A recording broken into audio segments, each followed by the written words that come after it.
Konsep harmoni dalam keberagaman. 1. Arti penting dan manfaat harmoni dalam keberagaman.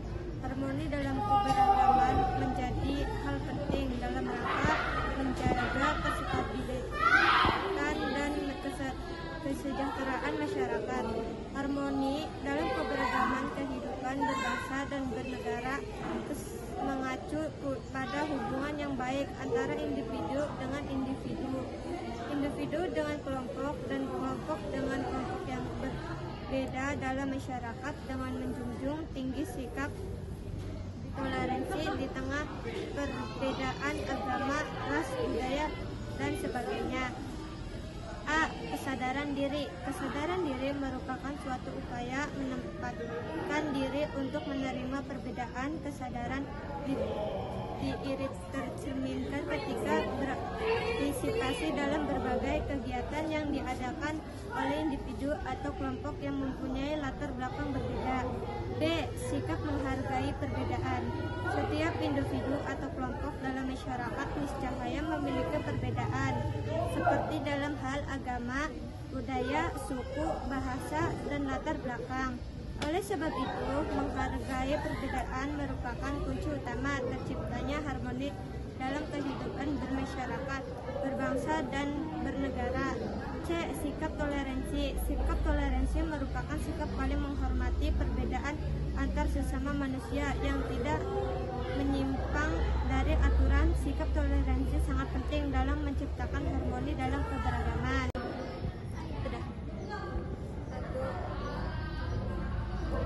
B. Keterampilan bermusyawarah. Musyawarah sangat penting untuk memahami sekaligus mengelola perbedaan pendapat dalam mencari solusi atas masalah yang ada. Musyawarah dilakukan secara bersama-sama untuk mencapai kemufakatan. E. Keteladanan. Sikap keteladanan merupakan kemampuan untuk berkomunikasi dengan memperlihatkan kepedulian, perhatian, dan penghormatan terhadap perbedaan yang ada dalam kehidupan masyarakat. F. Keadilan. Keadilan sangat penting dalam menciptakan harmoni dalam keberagaman. Di bawah ini beberapa manfaat menjaga harmoni dalam keberagaman. A. Memperkuat persatuan dan solidaritas. Ketika terdapat harmoni dalam keberagaman, seluruh masyarakat akan merasa saling terkait dan mendukung satu sama lain. B. Meningkatkan pemahaman dan penghormatan terhadap perbedaan. Harmoni dalam keberagaman dapat meningkatkan pemahaman dan penghormatan terhadap perbedaan sehingga masyarakat dapat menerima perbedaan tersebut sebagai bagian dari kekayaan dan keunikan masyarakat. C. Meningkatkan toleransi. Toleransi dapat meningkatkan dengan adanya harmoni dan keberagaman. Adanya sikap toleransi dapat membantu menghindari konflik dan mempertahankan kerukunan dalam masyarakat. D. Meningkatkan kerjasama dan kolaborasi. Ketika terdapat harmoni dalam keberagaman, seluruh masyarakat dapat bekerja sama dan berkolaborasi sehingga mampu meningkatkan keberhasilan dalam mencapai tujuan bersama. E. Meningkatkan keamanan dan kesejahteraan. Harmoni dalam keberagaman dapat meningkatkan keamanan kesejahteraan masyarakat karena setiap orang merasa aman dan nyaman dalam menjalani aktivitasnya. 2. Pentingnya memahami dan menghargai keberagaman. A. Terciptanya rasa saling menghormati antar sesama. Ketika masyarakat mampu memahami dan menghargai keberagaman, akan tercipta rasa saling menghormati dan toleransi yang dapat meminimalkan konflik antar kelompok. B. Meningkatkan kerjasama di antara kelompok masyarakat. Keberagaman dalam masyarakat dapat memperkaya sumber daya dan potensi masyarakat. C. Meningkatkan kualitas hidup. Pemahaman dan penghargaan terhadap keberagaman dalam masyarakat dapat meningkatkan kualitas hidup setiap individu ataupun kelompok di dalam masyarakat karena adanya saling pengertian dan dukungan yang saling mempengaruhi dan meneguhkan. D. Menjamin keberlangsungan kehidupan yang lebih baik. Masyarakat yang memahami dan menghargai keberagaman cenderung lebih mampu beradaptasi dengan perubahan dan tantangan yang ada dalam lingkungan global yang kian kompleks. 3. Faktor pendorong dan penghambat terwujudnya harmoni. A. Faktor pendorong. 1. Nilai-nilai budaya menghargai perbedaan. 2. Struktur sosial yang adil dan instruktif. Nilai-nilai budaya menghargai perbedaan. 3. Pembangunan infrastruktur yang merata. B. Faktor penghambat. 1. Egoisme. Egoisme merupakan sikap atau perilaku yang mengutamakan kepentingan diri sendiri. Egoisme sering dianggap sebagai sikap yang berfokus pada diri sendiri dan kurang memperhatikan kepentingan orang lain. 2. Etnosentrisme. Etnosentrisme merupakan sikap atau pandangan suatu kelompok merasa budaya, norma, dan nilai-nilai yang mereka anut paling benar dan superior dibanding budaya, norma, dan nilai-nilai kelompok lain. 3.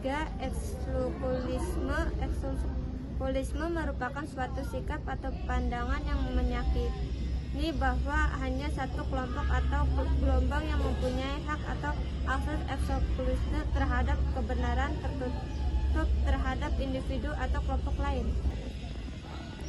B. Identifikasi potensi konflik dalam masyarakat yang beragam. 1. Identifikasi potensi konflik dalam kelompok masyarakat berdasarkan UUD nomor 12 tahun 2012.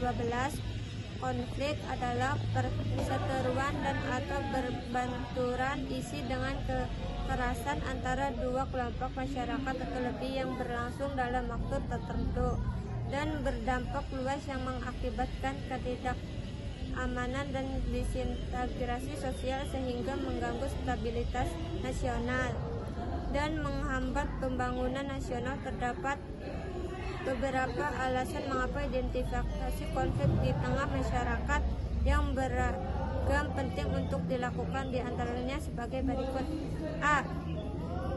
Sebagai upaya pencegahan konflik.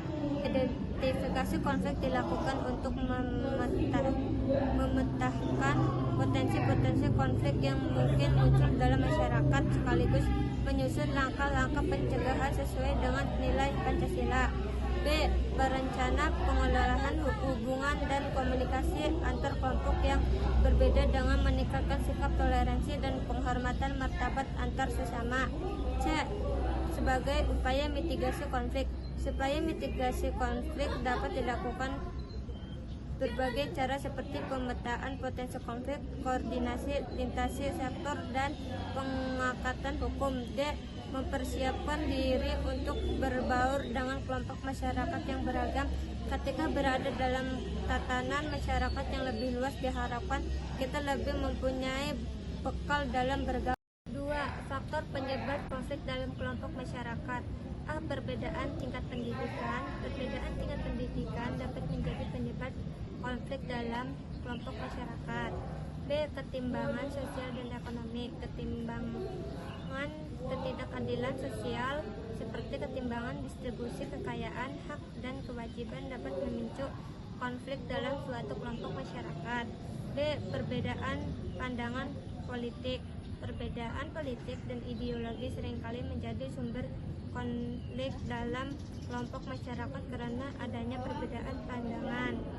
D. Perbedaan budaya atau etnis atau suku. Perbedaan budaya, etnis, suku menjadi salah satu faktor penyebab konflik. Hal ini terjadi karena adanya perbedaan nilai-nilai, keyakinan, atau tradisi antara kelompok budaya etnis tertentu dengan kelompok lainnya. E. Ketidakadilan sosial. Ketidakadilan sosial seperti adanya ketimbangan distribusi kekayaan, hak, dan kewajiban dapat memicu konflik dalam suatu kelompok masyarakat. C. Strategi mengatasi konflik dalam masyarakat beragam. 1. Prinsip-prinsip dalam mengatasi konflik. 1. Ketuhanan yang Maha Esa. 2. Kemanusiaan yang adil dan beradab. 3. Persatuan Indonesia. 4. Kerakyatan dipimpin oleh hikmat kebijaksanaan dalam permusyawaratan perwakilan. 5. Keadilan sosial bagi seluruh rakyat Indonesia. Metode-metode yang efektif dalam penyelesaian konflik: A. Mediasi, B. Negosiasi, C. Arbitrase, D. Dialog atau musyawarah mufakat. Cara penanganan konflik: A. Menciptakan kehidupan masyarakat yang aman, tentram, damai, dan sejahtera. B. Memelihara kondisi damai dan harmonis dalam hubungan sosial kemasyarakatan. C. Meningkatkan kembang rasa dan toleransi dalam kehidupan bermasyarakat dan bernegara. D. Memelihara keberlangsungan fungsi pemerintah. E. Melindungi jiwa, harta benda, serta sarana dan prasarana umum. F. Memberikan perlindungan dan pemenuhan hak korban. Serta G. Memulihkan kondisi fisik dan mental masyarakat serta sarana dan peran serta warga negara dan gagasan solutif dalam penyelesaian konflik. 1. Peran serta warga negara dalam penyelesaian konflik. A. Peran serta individu dan keluarga dan penyelesaian konflik: 1. Menjadi mediator. 2. Menghargai perbedaan pendapat. 3. Musyawarah. 4. Menyelesaikan konflik dengan penuh tanggung jawab. B. Peran bermasyarakat dalam penyelesaian konflik: 1. Mengembangkan sikap toleransi dan saling menghormati kebebasan menjalankan ibadah sesuai dengan agama dan kepercayaannya. 2. Menghormati perbedaan suku, bahasa, dan adat istiadat orang lain. 3. Mengakui dan memperlakukan manusia sesuai dengan harkat dan martabatnya.